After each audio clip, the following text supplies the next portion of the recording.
با مقصد تطبیق قرار حکومت جمهوری تاجیکستان درباره قبول دانشجویان به مؤسسه‌های تحصیلات عالی جمهوری تاجیکستان طبق کوتای پرزیدنتی و در اساس قرار رئیس ناحیه وسه اوید به تأسیس کمیسیا درباره قبول دانشجویان به مؤسسه‌های تحصیلات عالی جمهوری تاجیکستان طریق کوتای پرزیدنت جمهوری تاجیکستان سنه 31 مارس در مؤسسه تحصیلات میانه عمومی رقم 10 در مرکز ناحیه وسه آزمون قبول ختم کنندگان برگزار گردید.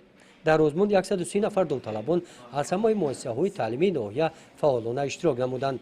رفت آزمون را طریق کامراهای نظارتی از نزدیک والدان داوطلبان تماشا کردند. من تجلا مدینه خواننده صنف 11 مؤسسه تحصیلاتی میانه عمومی هستم.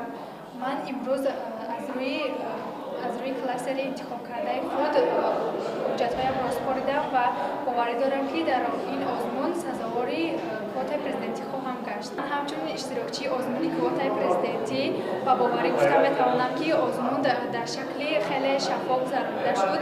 مثال‌هایی که به ما آورده بودند شخصا به من خیلی فهمو بود و من با باوری گفتم میتوانم که سزاوار این کوتا خواهم گشت.